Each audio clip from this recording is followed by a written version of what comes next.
Welcome to the holler. So we've been in drought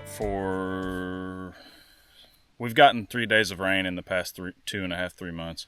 It's the driest year I've ever really farmed in, grew our food in, or deer food plotted in. But Hurricane Francine just hit Louisiana, and it's starting to sprinkle now.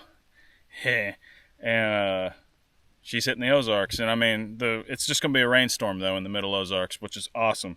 So we're planting our wheat pretty much on time. We got about 5 to 7 weeks before our first frost. It's going to be a good amount of growth, and the soil's cool enough now that it won't affect the germination. I always do some of this crap early, and it always fails germination because the soil's over 80 degrees. So yeah, we're going to put it in. This will be, if you have goats, this is a good way to feed goats. If you like having good fall deer plots, this is a good way to feed fall deer. And with the clover in here, and then what this will do this coming spring, this will feed the turkeys too. Yeah, and it's feeding the doves and the turkeys right now. They're stealing my seed by the bushel, so it's awesome. Yeah. Anyway, yeah. Let's spread this out.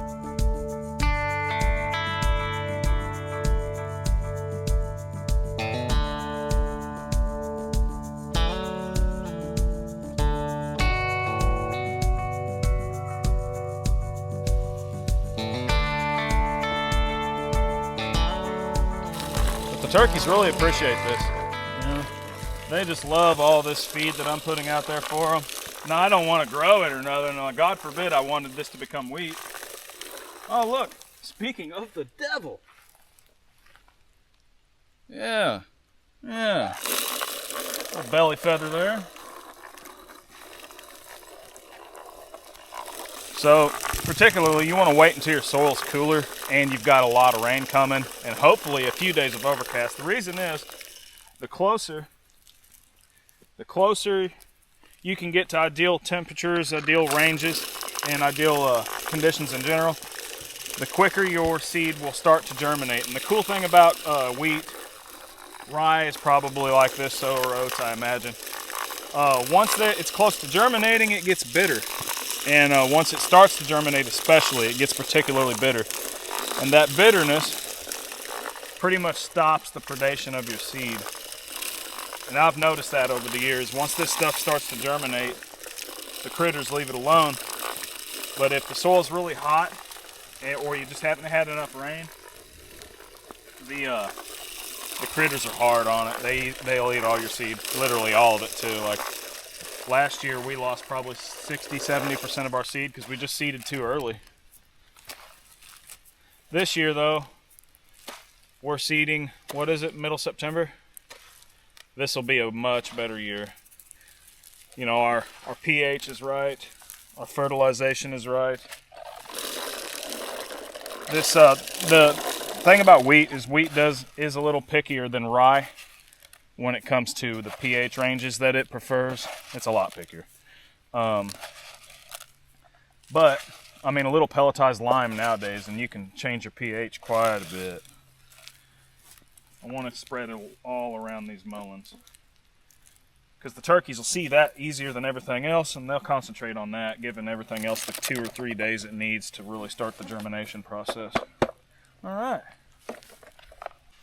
So I did like a 450-ish, 350, 450 square foot block right here of traditionally planted, I even de-rocked the soil to a degree, wheat and crimson clover as its cover crop. Okay, look.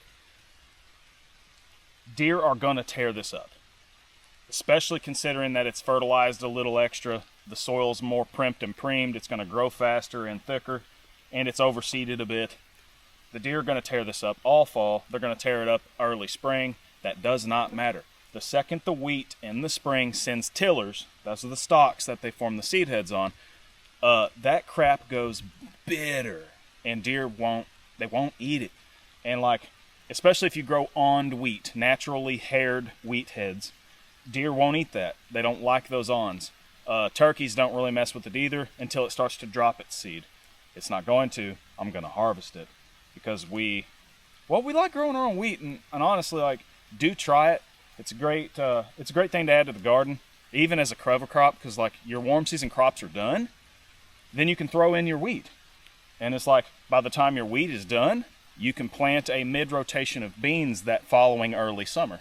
So it's a cool way to use your ground. And you get a little kill plot out of it too. Like the deer will come in here, and oh so strategically, there's a stand about 35 yards that way. So, you know, this is gonna grow thick. I mean, I'll lose a bit of yield of the wheat because it's seeded so thick. Case in point.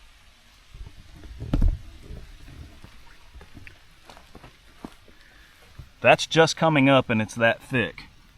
That's a little too thick for a traditional farming sense, right? But that's fine. We're looking to produce a lot of wheat forage, and then we'll get a decent yield off this little piece of ground, you know, and if I get, you know, 30 pounds of wheat berries off of this, which is about what I'll get, well, good. There's my seed for next year, or bread. All right, so you see how thickly I had to seed this wheat. Deer, turkeys, everybody, well, turkeys and doves more or less, are gonna come in here and ruin my day. Now, we've got a few days of rain. This hurricane's coming in. A lot of this is gonna make it. The soil temperature is right. It's gonna be a good day. But you overseed because of those critters. Now, it's starting to rain. The outer bands of Hurricane Francine are here. It's a good day, Tater. So on that note, if you like what we've talked about, you know, this does not cost a lot of money. I don't have a $35,000, $40,000 tractor with my trust fund baby money. I do this with sweat, a lot of sweat, you know, the fertilizer of civilization. But the cool thing is it's worked every year we've done it. And so if you do like it, consider liking and subscribing. You don't have to. I'd like it. Y'all have a good one.